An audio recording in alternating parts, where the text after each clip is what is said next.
Welcome to All-32. Hey everybody, welcome to All-32. This is the newest program, part of the Hog Sty podcast extended network. Pleasure to be here. My name's Sean Conti. You've probably heard me on the Hog Sty. I am also joined by my friend, Mr. Jamual Forrest. What's up, Jamal? Nothing much, bro. I'm doing all right now.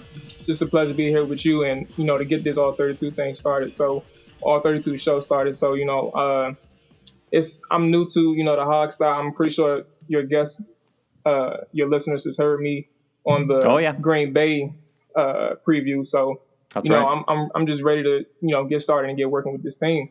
And I'm really excited about the All-32. So I'm ready to get down to business. Let's do it, man. So our our idea here was to start with the NFC East. Let's get to getting. Is any conversation about the NFC East complete without a talk about the unstoppable Dallas Cowboys themselves, Jamal? Oh my goodness. Things was looking bright for my team and your team a good while. Amen. Well, a good while I should say it's probably about 7 days until the season started. But on this show I got to get out of fandom for a little bit. So when it comes to the Cowboys, they worked their ass off this year. 12-2, I believe, or 11-2, if I'm not mistaken. Right. 12 wins. Yeah, and it's just crazy how they got it done, and it's basically the same concept with Tony Romo that they had in the 2014 year, but at the same time they simplified the offense and they're playing bully ball, and it's just crazy how they're dominating the line of scrimmage the way they are. They had a tough couple stretches recently against Minnesota and the Giants that they got swept. So. Now, what do you mean bully ball? Do you mean like just kind of smash mouth on the ground? Yeah, smash mouth. Basically, they're going to run the ball, and that's their goal. They're trying to get as balanced as possible, 50-50 run to pass ratio. Right. And they have no problems running the ball at all. And that's just what their game plan revolves around. And Cole Beasley stepped up this year and became one of the big targets for the Cowboys, and and that defense is playing sound. And it's crazy because with all the injuries and suspensions they had, you wouldn't expect them, to be so good. And it's crazy because I think they're the number one rush defense in the league. That's right. I think they might have dropped down this past week to number 2, but your point is well made. They kick top fucking 5 rush ass. Defense. And it's just amazing what they've done this year, and it hurts me to say it, but goddamn.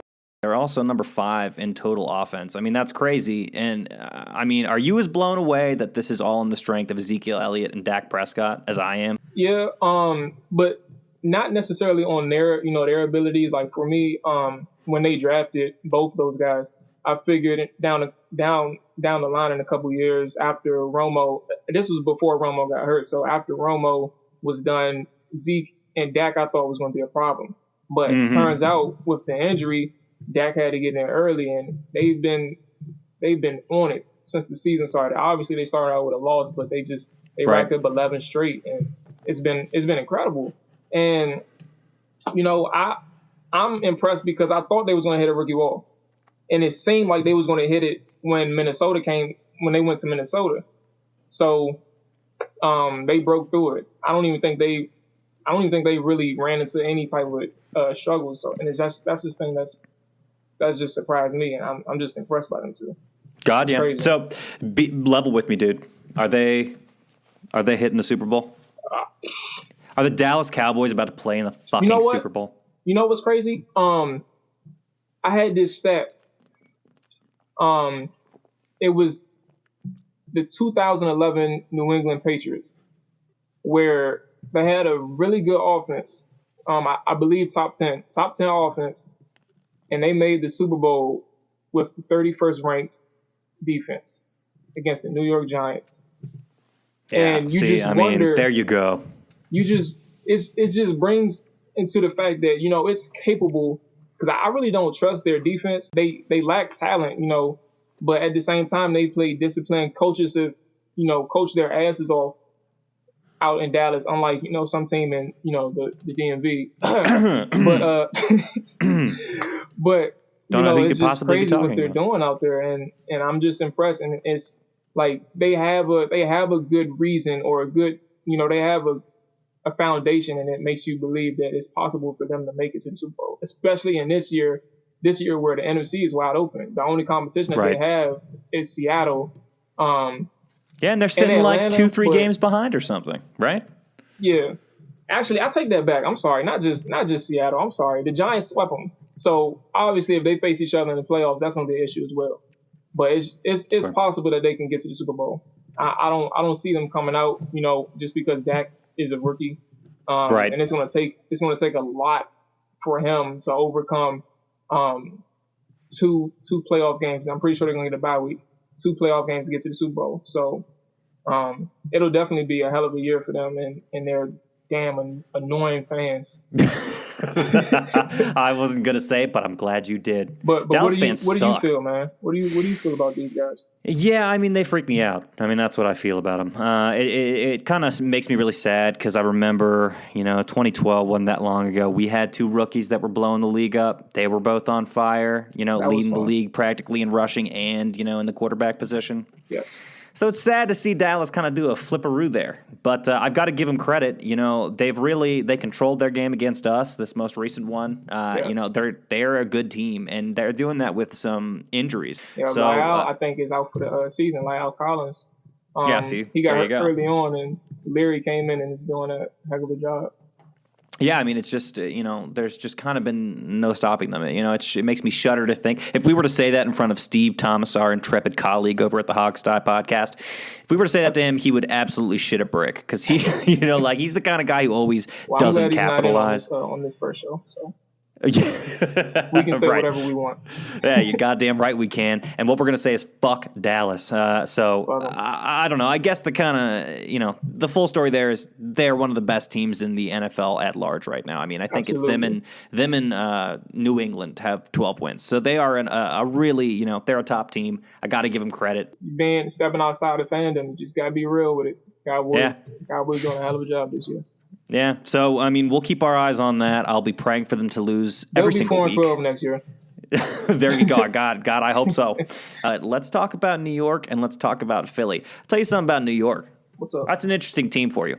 They haven't actually recorded more than 10 wins since 2010, so they've been in a bit of a double-digit win drought. Wow. That might not jive with you, thinking about how well they've done in seasons past, but I'll just remind you how shitty the NFC East has been at large. Shoot, they've been out the playoffs for what, like 3 or 4 straight years, right? If I'm not mistaken. Yeah, I think it's 4. I believe you're correct about that, and they are certainly chomping at the bit to get in. I believe they're still slotted for that number 1 wild card slot. So though that's still in the air, but I don't know. I don't really know what to say about. New York. I do. The thing is, and it's crazy that one off season made a difference for them. Now, this is an example of the structure that Denver's had in terms of off seasons. Over the years, Denver has did their share of drafting, while also they've made key contributions in free agency. They've signed big names out of free agency, i.e. Aqib Talib and T.J. Ward from Cleveland. And they've become over time and DeMarcus Ware. How can I forget him? Good point. Exactly. They became one of the best defenses in the league last year. They were, they had Malik Jackson as well, who's moved on to Jacksonville. But they've had one of the best defenses in NFL history. And that's just a product of John Elway's philosophy, which is draft first. But at the same time, you have to have some type of mix of free agency.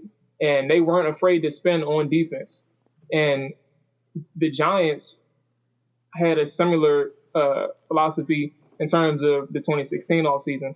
And it's crazy how the Giants had, I think, they were one of the bottom half of the leagues in terms of defense last year. I believe that. And has became one of the best defenses this year in terms of stopping the run. They've spent heavy on the defensive line and added Janoris Jenkins in the secondary.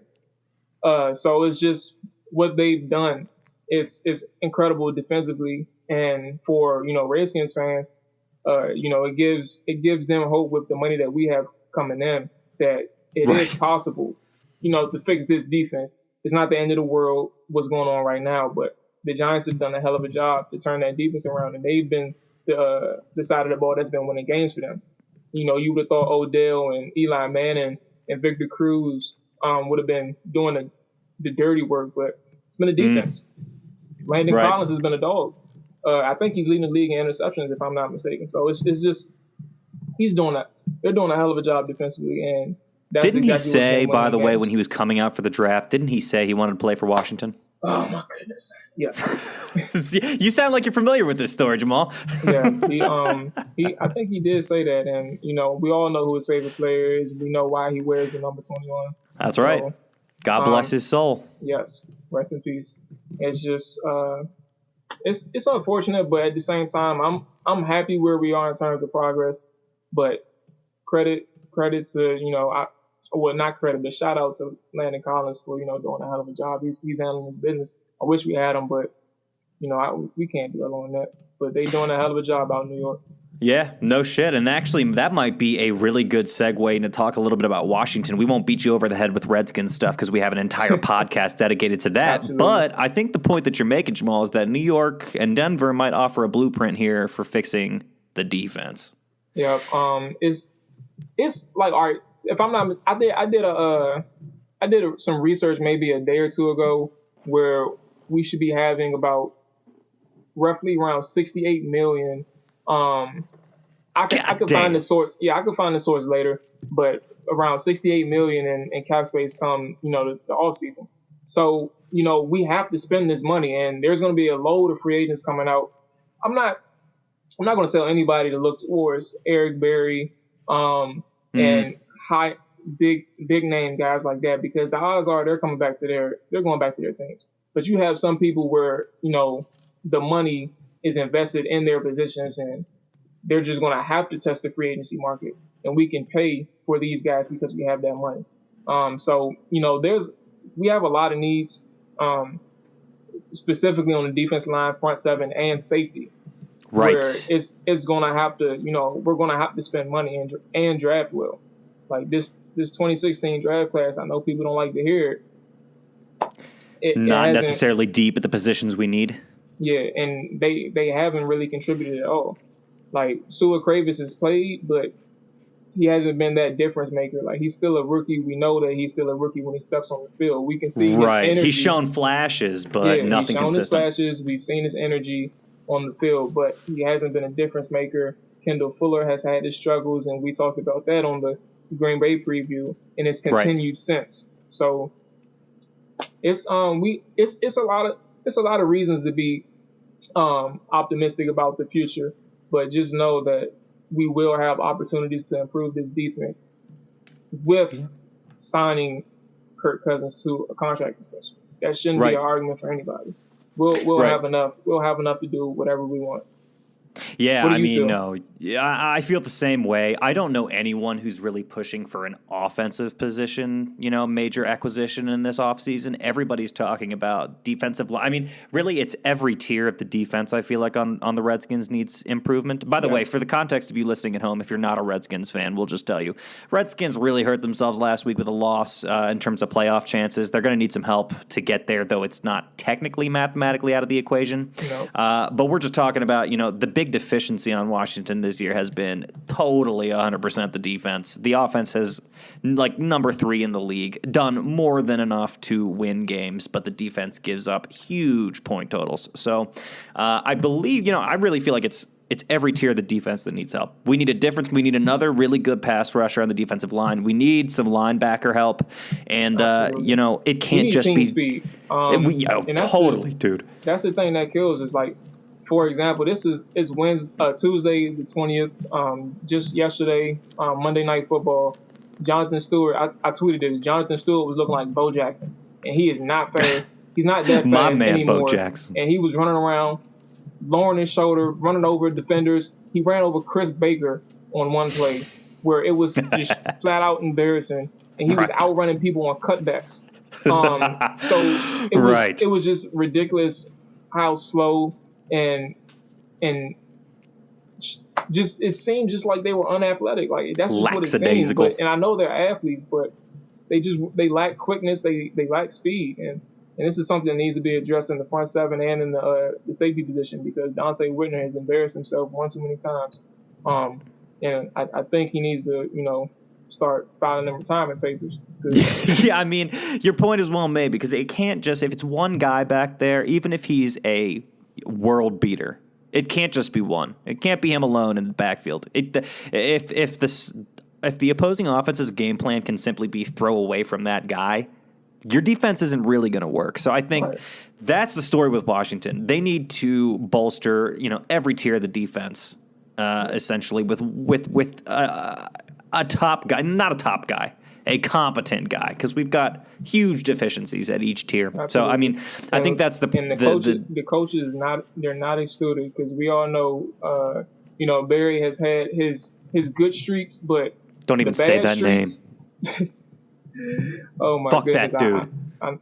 Hey man, he gotta get out of there. That's just the way it's looking like. I agree with you. I agree with you guys. I wouldn't go that far, but at the same time, I know exactly how you feel, and I know exactly how all the fans feel about Barry. He's done well enough, scheming in terms of, calling play calls, but his players aren't grasping it, and they're regressing in the system. Like, you can't win with that, and you can't move forward with that. Yeah, man. I mean, I feel like we saw, even in this past week, we saw some instances of guys who were like, the cornerback's trying to pass a guy off to the safety. Safety doesn't get the message. Like, there's just bad communication. That has to come down to the coach. And I'll just remind the viewers that there are other teams with talent deficiencies, and they still field better defenses than Washington. So I don't know. That's all I'm going to say. He could be doing more. Absolutely. I agree 100%. And, they have a good future ahead of them if they decide to make the right decisions. We'll see in the offseason.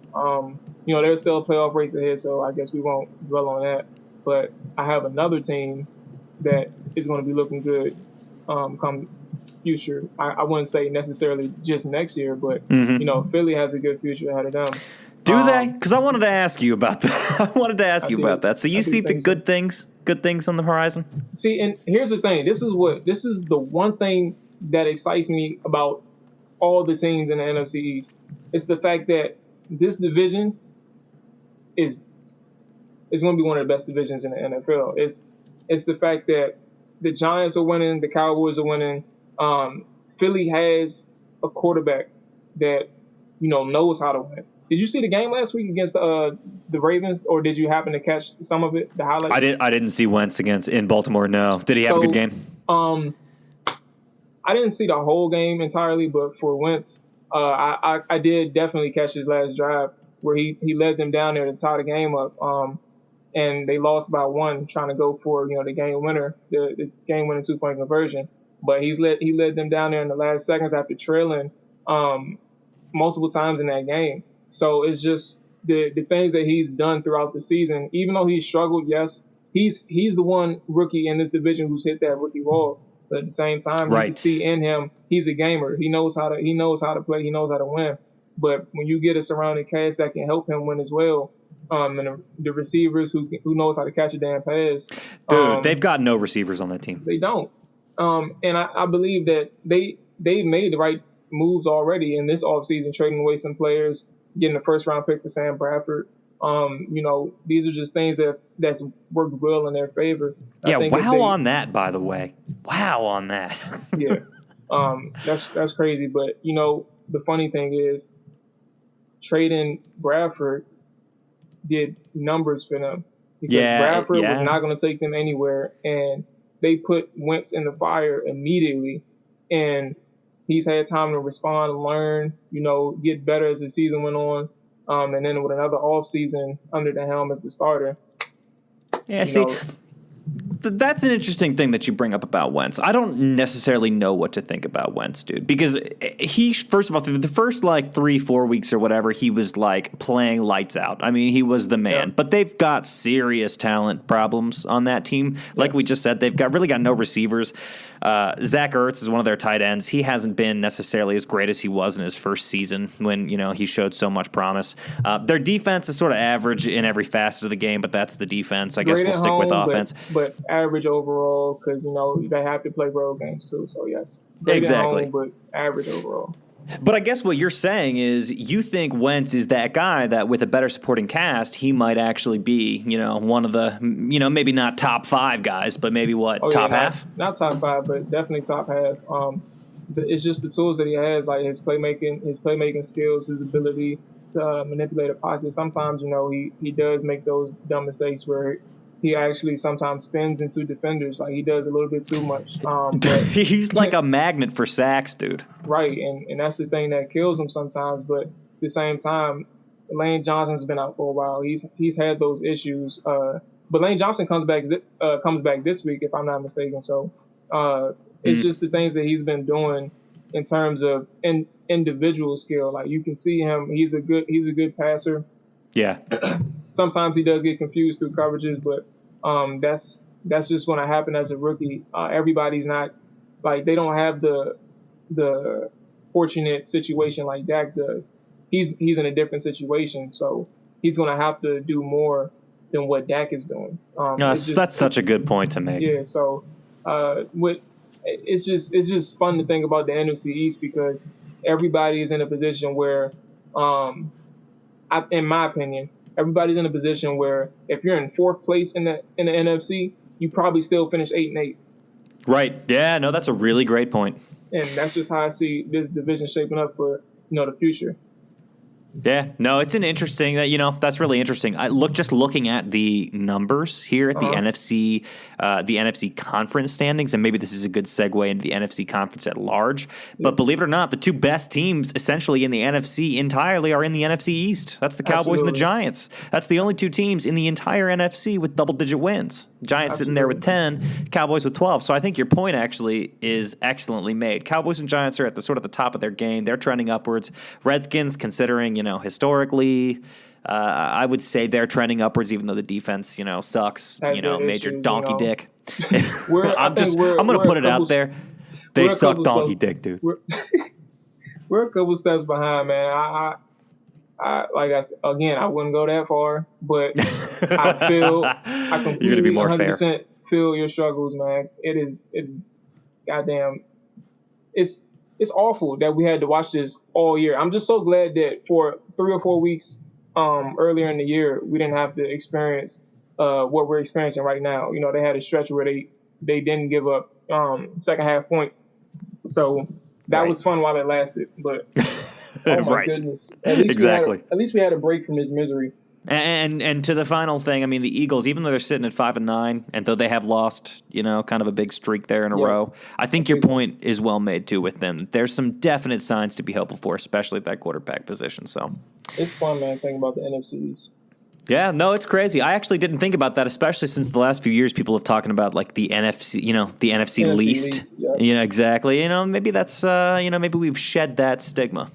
We can hope. It's trending up. It's definitely trending up, and I'm like I said, I'm just excited to talk about them and talk about the division in general because I haven't experienced. I'm 23 years old. For those who don't know, I'm 23 years old. I did not experience what was going on in the 80s and early 90s. Didn't experience that. So if you experienced that when you were growing up or when you were in your heydays, then you got to understand that I'm pretty excited to be around to witness how good each team is. It's really fun. Yeah, no, it feels like a return to the past. Absolutely. Well, let's move from there. Let's talk about some other NFC teams. I don't know about you, but you, Jamal, but it seems like the NFC has kind of sucked in general this year. There's been some interesting things going on, but maybe we can start NFC West. Seahawks are sitting atop of the NFC West right now with 9 wins. They are a lock for winning that division. Cardinals are the next behind them in the NFC West with 5 wins. So Seahawks, I don't know if you got anything on them, but I feel like that is a team that, despite being 9-4, which is still pretty good, has played a bit under their ability. I agree, and that has a lot to do, with the offense. Obviously, we all know that Russell Wilson, in general, we know that they struggle protecting him. He's always on the run. He damn near has very little time. He has to make plays with his feet more often than not. The running game has struggled this year. It doesn't have much to do with Marshawn because Rawls, their running back, has last year before getting hurt, he's done a very good job. This year, they have a drop off in production in terms of in the running game, and it's just hurt them drastically. Russell Wilson, I feel like he's a good quarterback, but I don't think you're winning putting the game in his hands almost every game. And I don't know if you saw the Tampa Bay game. He got sacked about 5 times. I don't know how many turnovers they had, but he got sacked plenty of times, and they struggled to move the ball. And when they did, they turned it over. So it's tough. Now, the Seahawks are another, division leader. How do you think they stack up against New York or Dallas? New York with 10 wins, Dallas with 12. I mean, is this a team that competes with them still? Are they still at the level of their Super Bowl teams? Oh, definitely. The thing is, when it comes to Seattle, for me, I think that, first off, they're well coached. They're always well coached. Right. Outside of the fact that when they get to the 1 yard line, they don't know what to do. But in terms of just coaching in general, they're sound on both sides of the ball. They know how to win. It's a straight up solid team. Absolutely. I'm not sure exactly how. We all know how good Earl Thomas is, how great he is, but I'm not sure what they've been looking like without him. I did see the Thursday night game against the Rams, but that's the Rams. So right. You can't take that too seriously, but I think they stack up pretty well, and I think that defense will always keep them in the game. Obviously they got blown out against the Packers, a couple weeks back, but that's a different story. In terms of Dallas and New York playing them, they'll be competing. They'll definitely have chances to win against both those teams. So I'm not really worried about them facing those two. I think they can definitely get to a championship game in the NFC. What do you feel about them? Yeah, I kind of feel the same way. I think they have regressed some since their, back-to-back Super Bowl appearances, but not significantly. They are a very good team, and I think your point about coaching is particularly well made. That's a team that is extremely well coached on both sides of the ball. It certainly helps their chances, I would say. I mean, 9 wins is great, at this point in the season. By the way, 10 wins, total on the regular season is pretty damn good. So 9 wins, I'm not denigrating them in any way. I will just say that it helps that they play in a division with the Cardinals, the Rams, and the 49ers. I was just about to say that division, that's the definition of a cakewalk. Dude, this division sucks. And I don't know if you want, we could talk briefly about the Cardinals and Rams, but I just want to say the 49ers, I believe no, they're not the only team, but they're sitting there at 1-13. They're in a race for number 1 with the Browns. So, that's right. Browns, you never want to be in that race. Right. That's not a race you want to be in. If the Browns fuck around and win, then, the Rams, Niners have a good shot at, getting that number 1 seed. So right, yeah. Hey, at least that's the silver lining. Nobody wants to be number 1 for that, like you said. Yeah, no, exactly. And I just will have the people at home know too that they've lost 13 in a row. Imagine being a San Fran fan. I have a friend that's a San Fran fan. He works with me. Just know, this is funny. Just know the heyday with Harbaugh between 2011 and I believe early 2014, he was on it. He was, of course. He was tweeting, he was talking, all this stuff. You don't hear from him so much anymore, do you? I hear nothing. Oops. I hear nothing from him. I think the Christmas party last week that we had, he said in the conversation, man, I can't even talk no trash because the Niners they not even no good no more. So it's like he just feels dejected because he can't talk sports about his team. He can't do it. See, that's a good fan right there that says, you know what, my team's only got 1 win. I can't talk shit. Most people would not say that. I like your friend. He's a good guy. Yeah, he's cool. And I do want to say one thing. Right. He's all right. But I ain't gonna lie. When they signed Chip Kelly, I was an advocate.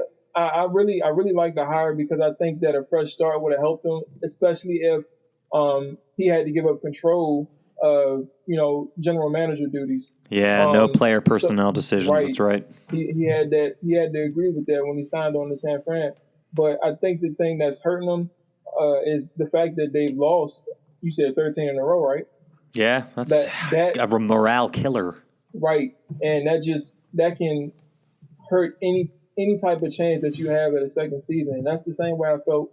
Just a quick little nugget. This is the NFC show, but that's the same way I feel about Hugh Jackson. I think as good as a coach he is, it's hard to stay on a team where if you go 0-16, like it's not many head coaches that survive that.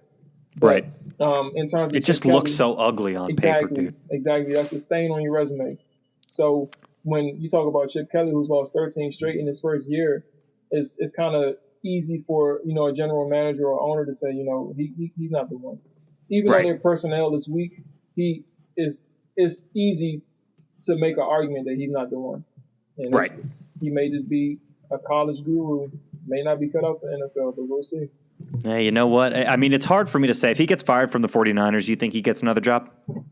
Not in the NFL, honestly. I think if he's done with the Niners, he's going back to college. And truth be told, the way he runs, his offenses, plenty of colleges will love him.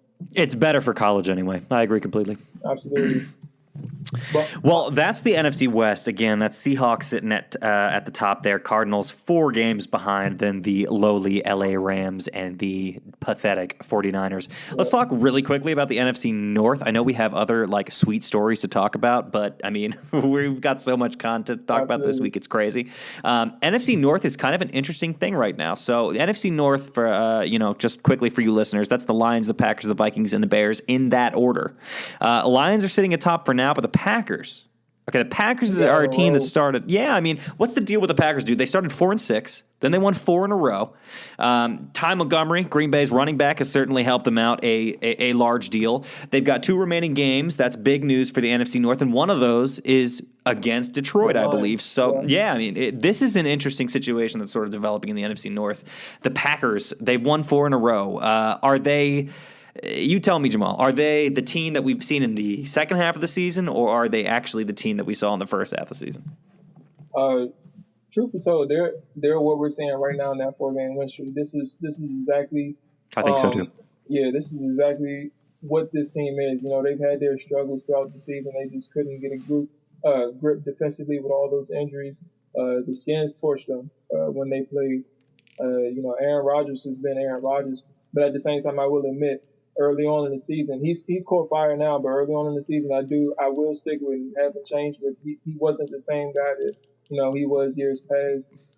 But something's clicked with him now. He's gotten his shit together, and obviously when he gets his shit together, that team gets their shit together. I mean, he is the team, Absolutely. in so many ways. Not to denigrate anyone on that team, but I mean, he makes it go with the way he extends plays, etc. Absolutely, and they found a running game, so. It's just the little things that wasn't working for him is working for him now. And the defense is, they've done their job as well. Stepping up in spite of the injuries that they've had in the secondary.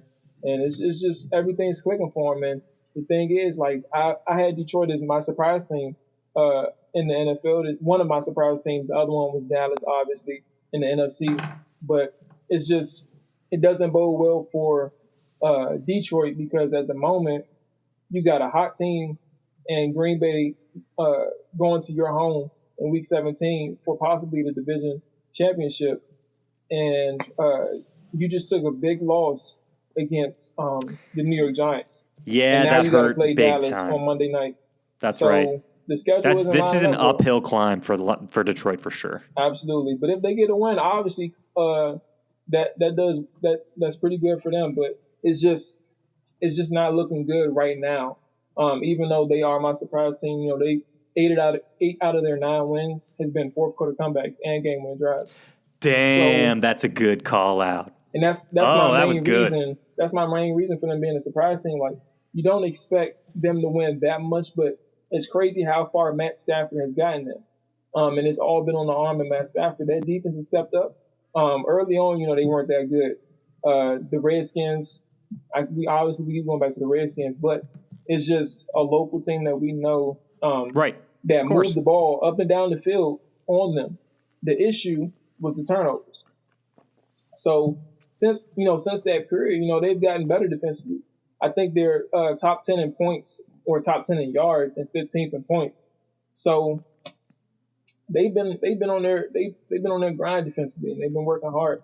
So that's one of my reasons why they're a surprise team, but it just doesn't look well the way the schedule's lining up, and Green Bay's on a mission. Yeah, no, you're such a good point. Green Bay's on fire. Detroit has a uphill battle from here on out for sure. That game between Green Bay and Detroit is gonna get flexed into a primetime spot. I guarantee you, it's gonna be a huge one. That's going to be like a little pre-playoffs, playoffs. Yeah, that's going to be fun, man. I mean, the bar for that one. Exactly. Yeah, dude, that's going to be a winner goes home, loser dies forever situation. So interesting stuff. By the way, the NFC North is probably the closest NFC division. We've got the Lions with 9 wins, Packers with 8, Vikings with 7. And then your wah team of the NFC North is, of course, the Chicago Bears sitting there at 3-11. So not good things for Chicago, but they play hard though. I give them that. They play really hard. They play tough defense. Got a top 10 defense this year. So they play hard, but obviously, yeah, that's a great point because they're still playing hard. They've only got 3 wins on the season, but one of those was just the other week, a couple weeks ago. So it's not like they've given up. They're still playing to win towards the end of the season in a lost season. So let me ask you, man, who do you think takes that title in the NFC North? Because we know it comes down to 2 teams. Dude, you know what I'll say? I'll say this. I like a lot of things about Detroit, but I don't vote against Green Bay in any way ever, especially with Aaron Rodgers. I mean, he is responsible for ending more games than the game clock. You know what I mean? Yeah. He sits there and fucking comes up with miracle plays at the end of the game routinely. I think we saw it last week. We saw it exactly. Jordan Nelson, butt naked, wide open, down the field. Dude, see? You know what I'm saying? Like, it's just so hard for me to bet against them in a prime time, it's all on the line situation. It's really hard for me to bet against Green Bay. So even though they're sitting a game behind right now, I'm probably going Green Bay. I can respect that. Like I said, it just doesn't line up well for Detroit, and it's hard for me to see them getting a win either against Green Bay or getting a win against Dallas. They're not going to beat Dallas. They're not going to beat Dallas. Yeah, I mean, and you know what's crazy? It works out for the Redskins because if Detroit was to lose out, go 9-7, and the Redskins went out, go 9-6-1. Oh, we got the tiebreaker. Yep, we're in the 6th seed, man. Oh, I didn't even think about that. Now, see, that's an interesting point to make. Yeah, it's gonna be fun. I mean, I that's another reason to root for Green Bay to win out and Detroit to lose out. But at the same time, we got to go on the road and face Aaron Rodgers if that happens. I believe so. And we all know what happened last time we faced him in the playoffs, don't we? Oh yes, and we weren't even at Lambeau. Yeah, exactly. That was a home game. Man. Dude, fucking pathetic. Well, I don't know. We've got sweet shit to talk about. We haven't talked anything about the NFC South for you folks at home that don't know off the top of your head. We're talking about Atlanta, Tampa Bay, New Orleans, and Carolina, who the Redskins saw this past week.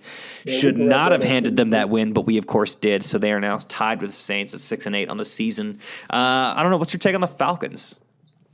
Shoot, it's that offense, man. That defense is, always has been creating pressure, but at the same time, that offense is what moves them. Their balance. They can run it. They have 2 capable running backs that are doing well for them: Devontae Freeman and Tevin Coleman. Tevin Coleman is their Swiss Army knife who can do a lot of things for them. He can line up in the slot position and work the passing game for them, and it's just done well for them. Julio Jones obviously is a dog.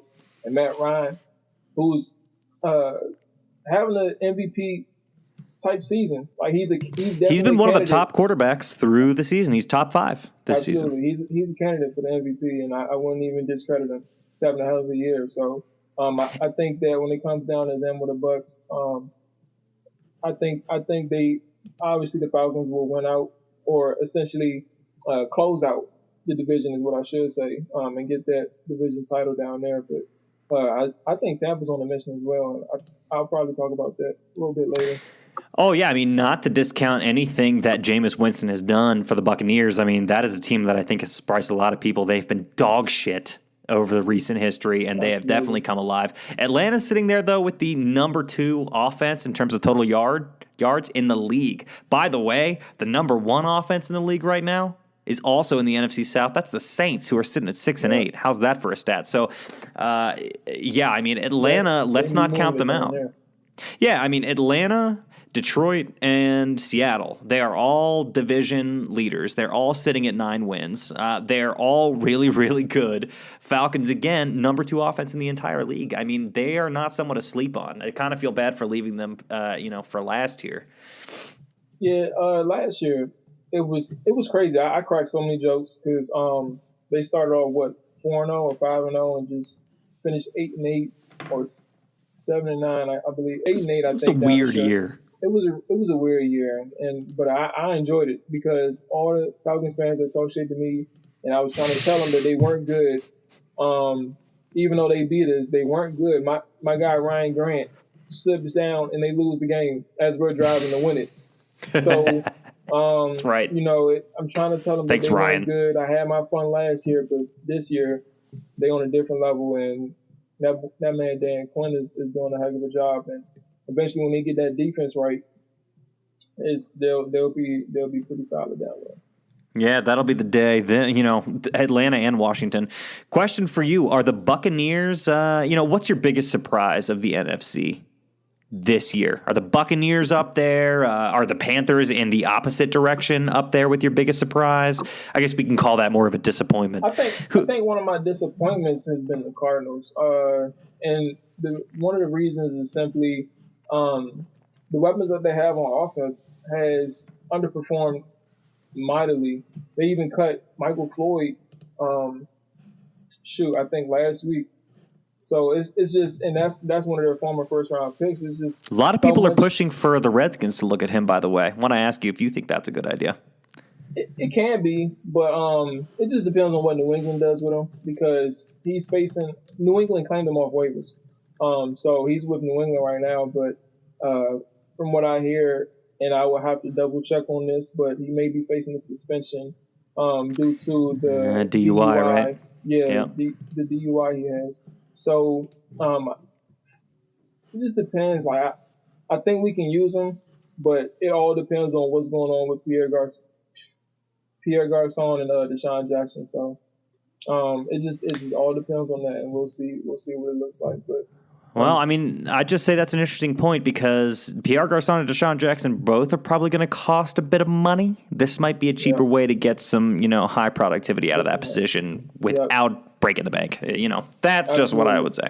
Absolutely. But the Cardinals has been one of my disappointments. And I spoke on it earlier. I have 2 surprise teams, which has been Dallas and Detroit. Dallas for the obvious reasons. You don't expect that out of 2 rookies. And especially one who got the job very late in preseason due to a quarterback issue, Tony Romo being hurt. And Detroit, for the simple fact that how they won games, a lot of people expected them to be probably 3rd in that division behind Green Bay and Minnesota, and they've been 1st for a couple weeks now. So, and then obviously I spoke on their comeback wins and their fourth quarter. Their game-winning drive, so it's just how they won. It's been on the arm of Matt Stafford, and he's done a hell of a job. And those are my 2 surprise teams. So, how do you feel about the NFC? Who's been surprising you?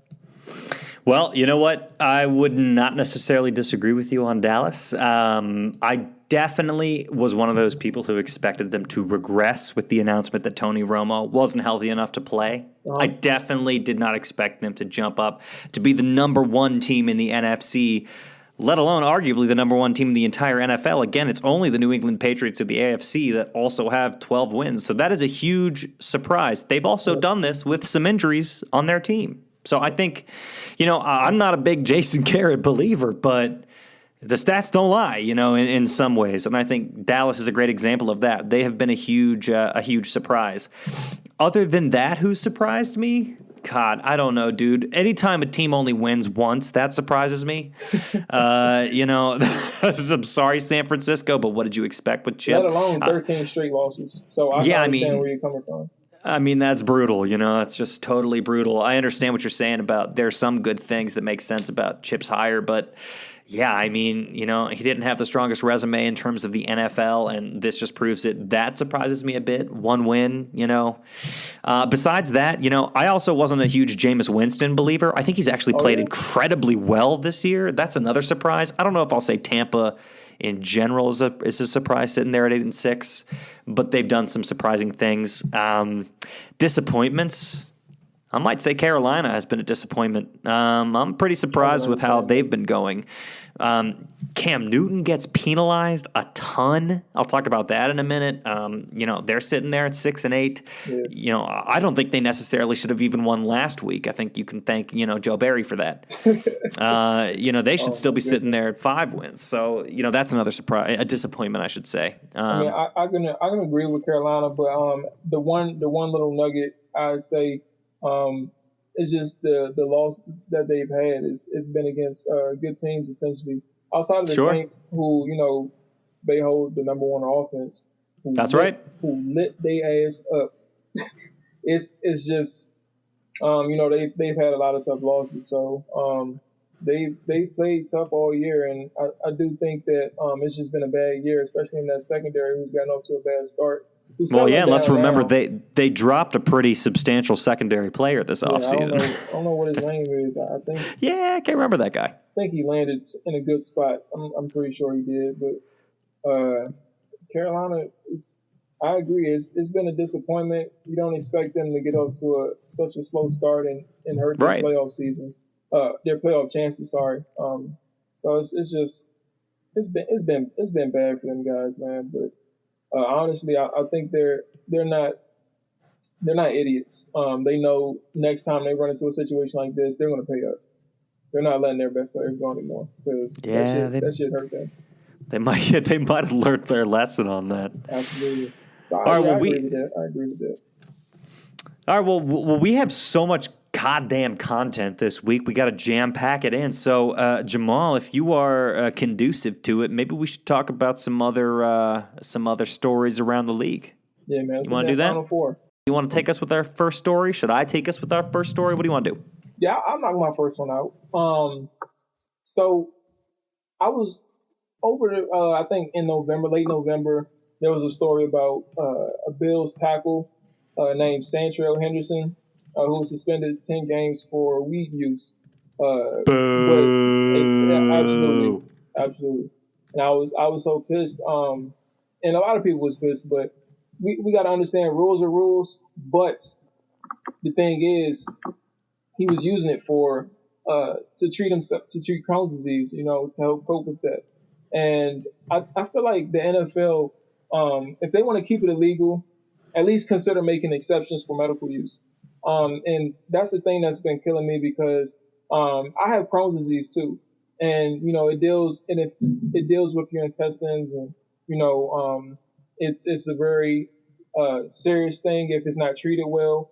And the thing with marijuana is that it's actually allowed in terms of one of the few things that's considered good treatment for Crohn's disease. So per the cannabis, which is the source that I got these quotes from. I'm gonna just read them real quick. Please do. Henderson was diagnosed with inflammatory bowel disease a year ago and had 2 operations on his intestines last offseason. Doctors removed a section of diseased tissue in January, and Henderson then had his intestines reattached in April. Several studies found. Jesus. Yeah, shit gets real, real quick, man. No kidding. But several studies have found marijuana can be an effective treatment for Crohn's. In New York, the state's medical marijuana program specifically lists patients diagnosed with inflammatory bowel disease as being potentially eligible to obtain medical marijuana. And that's just something important because I feel like these diseases, I'm going to just name a few, Alzheimer's, anorexia, AIDS, arthritis, cancer, Crohn's, epilepsy, HIV, migraines, multiple sclerosis, spasticity, something that I don't think I'm familiar with at all. But these things are just something that you have to you know, you just need marijuana for these things. And I think that the NFL needs to start taking into consideration some of these, medical reasons can be helpful for these guys. And you shouldn't be able to penalize them for something that's proven can help them with their medical situations. You know why I love this topic, Jamal? What's up? I live, for you folks at home. Oh, yeah. I live here I live here in the beautiful state of Colorado. Okay, so Colorado is one of the states, I believe one of the first states to ever legalize marijuana. Okay, not just for medical reasons, but for recreational reasons.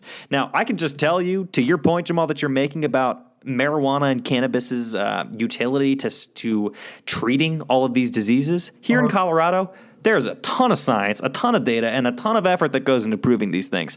This isn't a marijuana show. I won't beat you listeners over the head with it, but to tell you the truth, there's a ton of evidence that shows that marijuana is one of the only effective fighters of cancer. Cannabinoids. Yeah, it's absolutely true. Okay, so there's a ton of medical research that goes on in these states that have legalized it into the actual medical utility of marijuana.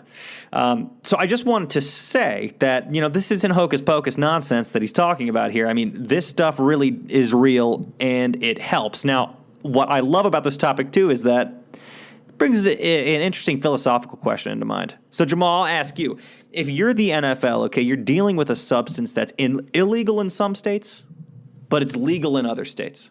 Okay, so for the Denver Broncos, for example, they go home at night to their homes. They can buy weed over the counter at any number of dispensaries here in the Denver area.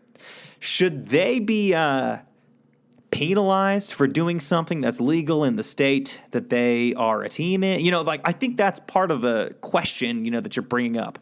Yeah, I think that's a good question, and for me to answer that, I would simply say there's things that you can adjust and be logical with it. I think when it comes to the NFL, if I was a part of if I was making their rules in terms of marijuana and drugs and all that type of stuff, I would consider tweaking them a little bit. Like, if you want to keep it illegal, that's fine, but if they're in states where medical marijuana is allowed and you can buy marijuana without any penalty in terms of having it being against the law, being illegal. Obviously it's not fair to people who's not in those states, but I think there's ways to be really specific in terms of how you want to do it. But I think it's fair. It should be allowed for people who can actually use it in those states. And we know, like you said, I didn't know that sometimes marijuana is the only treatment for cancer. But in certain cases, obviously, but right, things like that is very important. And I think that the NFL should consider doing its due diligence and making sure that they have this right, because some of the things that they have players using now in terms of their drugs and their painkillers, it's sometimes, this is what the players say, it's sometimes worse than them using marijuana to begin with. Like, they have things that's legal for players to use, and it's worse than the effects of marijuana. And it's ridiculous how the NFL has these drug rules and drug regulations set up. That's just how I feel. They should adjust it to some type of extent. I'll just point out that Cat Williams has a great stand-up routine about that. You could smoke 4 pounds of marijuana in a day, you'll just fall asleep. But you want to take 25 Advil, you're going to die. Right? Like, that's just an interesting thing to think about. Is that, man? They want them, I say want us, like I'm a player. They want them to take 25 Advils and risk going into a damn coma. Exactly. Instead of somebody, using a pain reliever and marijuana and helping them, in the short term. So it's crazy. It's an interesting situation that I think will be addressed as time moves on, and I think in the near future. So it's just interesting. It's a good thing to talk about, and I think Sancho Henderson I don't know how serious it will it will be, but I think he may have moved the needle a little bit in terms of the NFL's way of thinking of medical marijuana. So yeah, no, I hope so. I mean, I just feel like it's governed by such old school, arcane thinking about marijuana. People got to open their minds. There's so much. You just got to open your mind to it. But to your point, right before we move on, to your point though, in your question, I think that it will be easier if all states allowed, if it wasn't illegal for all states. And I think that's one of the things that will be helpful for the NFL. They will be more open to it. But exactly. We'll see. If it's legal everywhere. Absolutely. No, I would agree. That's probably a good point. Well, I'll tell you what, I also did a little research on a little topic I'd be happy to share with you right now. So, this is what I found. Thought this was a pretty interesting story. So, University of Texas, Dallas, because where else are they going to study this kind of thing, did an interesting study, okay? Now, the study that they conducted was between whether or not there is some kind of a correlation between how many arrests an NFL player gets and how many penalties they accrue on the field. Okay, so again, exactly. I'm ready to hear this. I know, right? So trying to determine if how many times a player fucks around off the field correlates to how many times they fuck around on the field, if you're pardon my French. So I'll just ask you this to start. Jamal, do you think that there's a correlation between those two things? What'd your guess be? My guess, now that you did the research, I would lean into, you know what? Actually, I don't think so. I just changed my mind on the spot. I don't think so. And I can't wait to hear if I'm wrong. I can't wait to hear, the statistics behind that. But I don't think so right now, because I think that I don't think the refs, necessarily pay attention to those type of things, per se, in terms of off the field. They may hear about it, but I don't think it sways their mind in terms of, what a player acts like on the field, because, everybody's competitive. They may be aggressive, by nature when they're on the field. But, sure. Yeah, we'll see, man. I want to hear what you got to say. So here's what they found. I thought this was pretty goddamn interesting. You're both right and you're wrong. So here's what they found. Generally speaking, big picture perspective, there is generally a correlation. So here's the data. Players with about one arrest. Okay, so actually here, I'll start with this. The average for players with no arrests was about 5 penalties on the season for about 50 yards or so of negative yards lost for their team. They found that players with one arrest off the field during the season averaged about 11 penalties, so that's about double as much, and about 100 negative yards. Yeah, it's pretty surprising. So it goes from no arrests, people were averaging 5 penalties, to one arrest, people were averaging 11 penalties and 100 yards lost. Now, players with 2 or more arrests averaged 16 or more penalties for about 150 yards or more apiece. So, interestingly enough, they were finding a correlation between off-the-field arrests and on-the-field penalties. The question is, should coaches figure this kind of data in deciding who to draft and who not to draft? So, let me tell you this. Oh, man. Yeah, this is an interesting... I like your way of thinking. Exactly. So now this is an interesting thing to point out. So now we've determined that there is a correlation between off-the-field problems and penalties. Let's just think about the most penalized players in the league, okay? 2 of the 4 most penalized players in the league are some of the best players in the league, okay? So here are the top 4 most penalized players. DJ Hayden. Got to be one.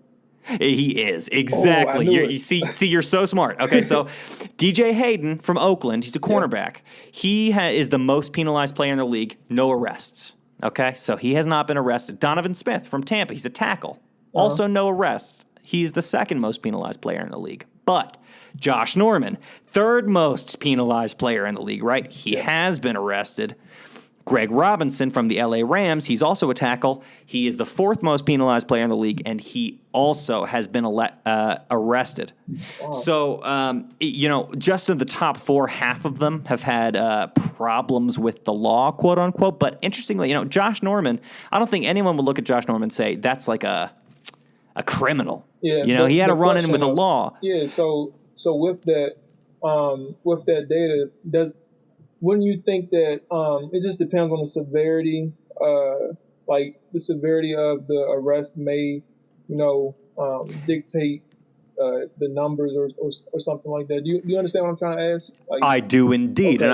and I think that you're making an excellent point, which is that, to the original question that I asked a few minutes ago, which is, should coaches or general managers factor this kind of thing in when they think about who to draft? Yes and no. Not every arrest is treated equally, right? Not every arrest is as serious as the other one. So you can't just simply say this guy has been arrested or he's had a problem with the law, so we're not going to take him. You can't say that. Yeah. Because the truth of the matter is some of the most penalized players in the league are some of the best players in the league. So I would like to see the data. This would be another study to do. But I would like to see of those guys who have been arrested and who have been penalized frequently in the league, I would wonder, have they earned those yards back in another way? Right? So Josh Norman has been the third most penalized guy in the league, but do you not want him on your team? I think you want him on your team, right? That's the thing. That's probably one of my top two choices if I'm picking a team. Exactly. That's the kind of thing that coaches really need to be thinking about. So, this guy might have behavioral problems, but, let's look at the specific context of the issues that he was having and talk about his production on the field. It occurred more than once at the same, and that's another thing. So I understand exactly what you're saying. That was a great point and great topic to bring up, because I just feel like I never thought that there was a correlation. I never even thought to think of does their off the field issues affect what happens and what gets called on them on the field. So I think that's just something that's very interesting and something that I can start thinking about, because I definitely think GMs think about it, Sean. I think that's one thing that they do think about. So, well, they should, because again, go back to that data. The average player gets about 5 penalties for 50 yards on the season.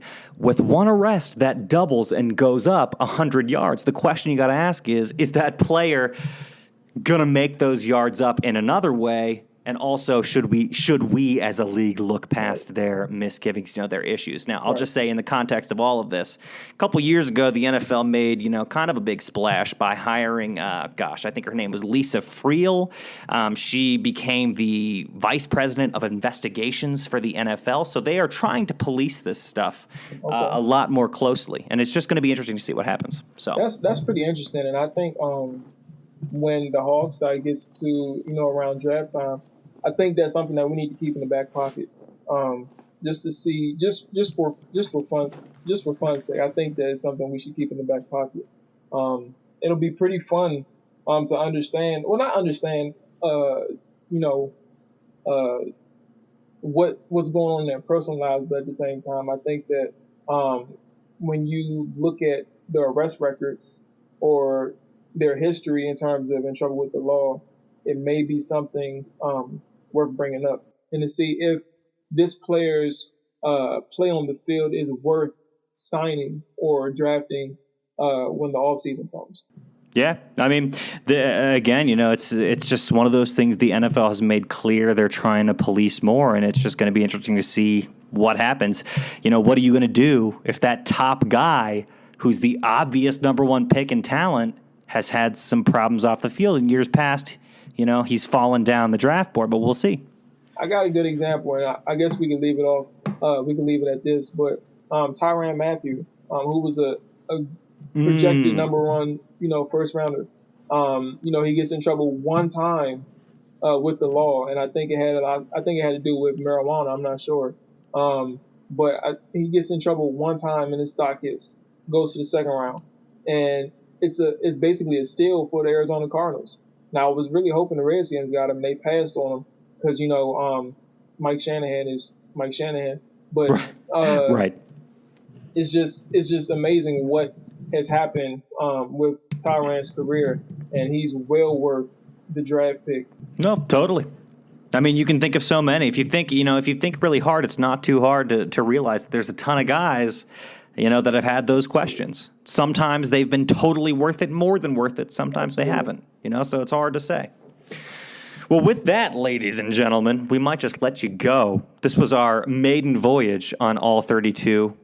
It was a goddamn great time. We're happy to have you with us. I'm sorry for all the rambling that we did, but I'm pretty sure you guys are going to enjoy every single minute that we talked about. So that's right. It was a great intro. Well, we hope to see you back in the subsequent weeks. This is an ongoing show that we are excited to launch. It's the first offshoot of the Hog Sty podcast.